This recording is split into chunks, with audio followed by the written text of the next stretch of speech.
Do you ever look at it like a dusty polka dot kind of thing? It's like, all right, do you want to do that? No, nothing like that. No, because Dusty made it work. Oh. No. Dream knew too, but Dream was a pro. Dream was a legend. Dream knew everything, whether it was or wasn't, whether it was said or not. Dream, whatever Dream's perception of it was, is all that matters, because he took it and he said, if this is what you're going to do, I'm going to show you what I can do. And that's the attitude we should have took, but I didn't. I didn't take it with the Heavenly Bodies when we were doing our stuff too. You can't just be happy to be there. And so, same thing with this. Was it like giving Dream the polka dots? Well, yeah, once again, it goes back to like being in the Midnight in Rock and Roll Camp. The Dream is in a category all by himself too, and they gave it to him to see if he could. But they knew I don't know how they couldn't know, and people up and down will tell me, no, it wasn't a rib. Maybe it wasn't a rib, but if Dream perceived it as, and I don't even know if he ever did because he never mentioned that to me. But there were times that, due to my own doing, I felt things might have been directed at me, and it could have just been my line of thinking at the time, which was wrong. I don't know. I mean, I really don't know. I can always suppose, and I can always allege, but that doesn't get me anywhere either. So who was the booking committee, or who was in charge of the booking? Was it Bruce at this point? Was he the head writer? Well, I don't know if they had head writers, but it was Vince, Pat, and Bruce. I know that. And I never discussed it with Bruce.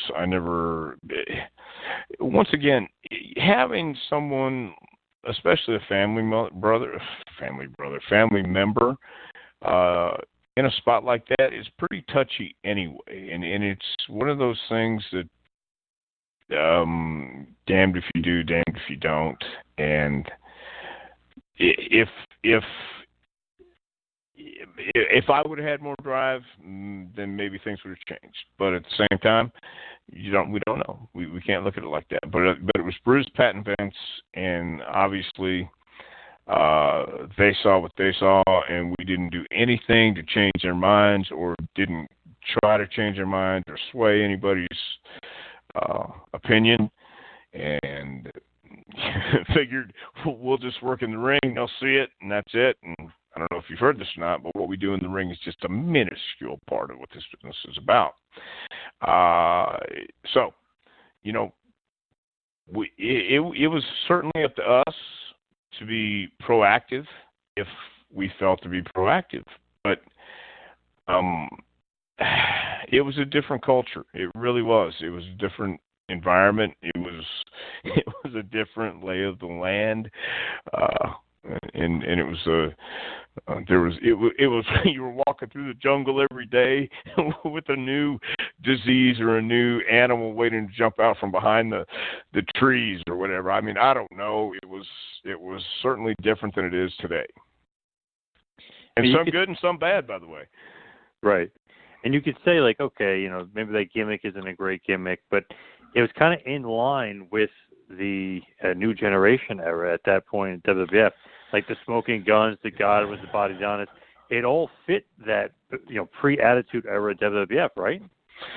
Oh, you mean the era before the Attitude hit and drew all the money? Well, yes. yeah. We set the table to draw the lowest houses, sure. No, I mean, it was terrible. I mean, it was, the houses weren't so good. They really weren't. And it was a precursor to the Attitude Era, right, where everybody hit big. Sure it was. So, yeah, and I understand that. So that's why I look back on a lot of things. And I do regret some things. I regret a lot of things, but I can't change it, and I have to just move forward. And I've got to look back on it with as much honesty and clarity as I can. Do I want to be completely honest and say, "Oh my God, did I really do that? Did I didn't I didn't fulfill my part of the bargain. So that's why trying to remember it and go back and think about it. At the time, I knew it wasn't permanent, and I was trying to figure out how it was going to end, because this couldn't end good. And I'm speaking of Chris and myself, just because of all the stuff that was going on, and trying to figure out where the pieces were going to fall after this blow up or just melt down, whatever it is that's going to happen, because it's going to happen, and it did. That's kind of where I went, and looking back now, I just went, well, that's the way it was supposed to happen, because that was part of the path that got me here. So the first big match Skip and Zip have, really, Royal Rumble 96, losing to Billy and Bart Gunn for the tag titles, but pretty good match for the most part. You know, nothing really to say bad. I mean, I wouldn't say it was well, match, for a couple of short guys against the two tall cowboys with the little girl outside everybody's looking at. Well, for the most part, I mean, yeah, I got you. Yeah. No, I like that match. It's actually pretty good, but I don't think people realize how big Billy and Bart are. I mean, they're huge. I mean, Billy Gunn is what, 6'5", 6'6", something like that. I mean, 6'6", man. Yeah, he's a big guy. But I once asked him, I said, you know, how come they never built up that you were like so big and so tall? He said because he would bump like a smaller guy and stuff, and they had the other Land of the Giants there and other guys there, so they never really built him up as being big. But I mean, he's a monstrous guy, and Bart Gunn is no small guy either. So I think everyone would look small compared to them. Yeah, and we did, and we'd bump for him too. So I like working with the Guns. You know, we broke Billy's neck, right? You heard about that? Yeah, we broke. Yeah, I came down right on his neck. Didn't think it was hard at all, and bothered him for a couple of days. I went and checked it out, and he had a broken neck. I thought, my God, man, I hope that wasn't good. So, but yeah, I mean, that was what was going on during that era with with that crew. So, but I really, I tried to do my best to. How about this? I tried to do my best while I was there.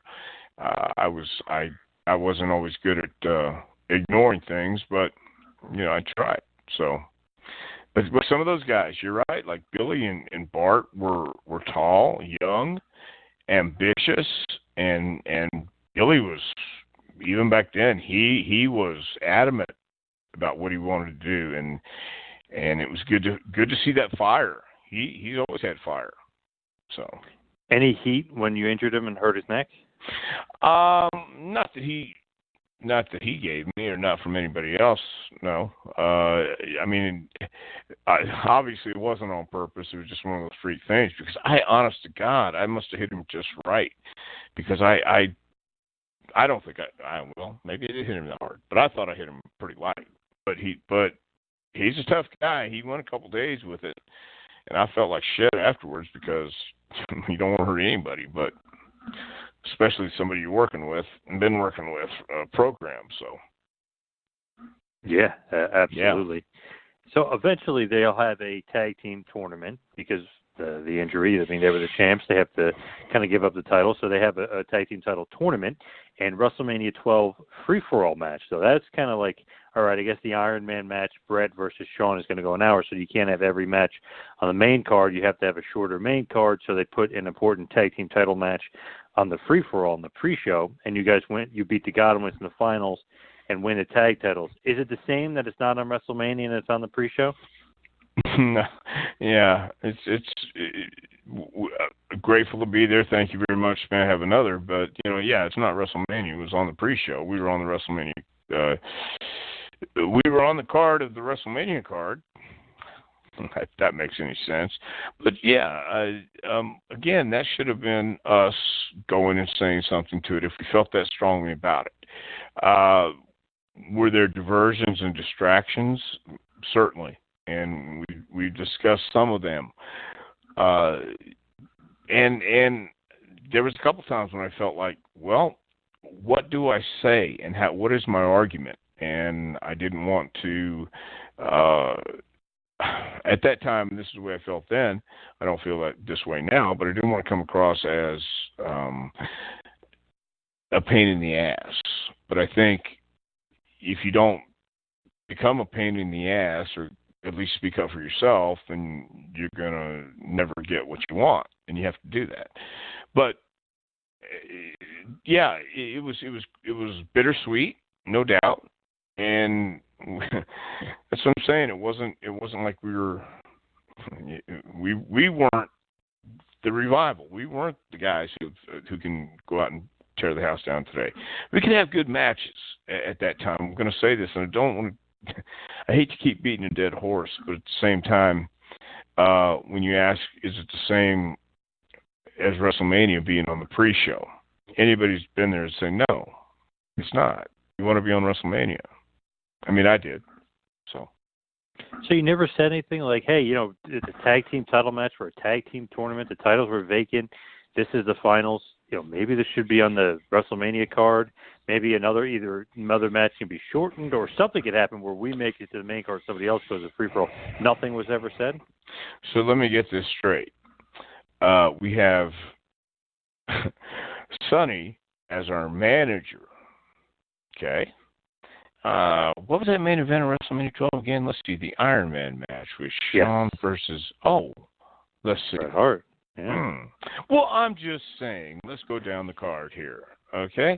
If I have to explain or go any deeper, I can't right now, But seriously, it's to go and say anything at that time with the situation being what it is, not just with Chris and Tammy, but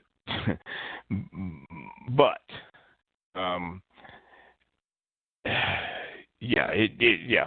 Could we have said something? Of course we could. Would have anything been done? I doubt it very seriously. Again, look at the players. Check your scorecard.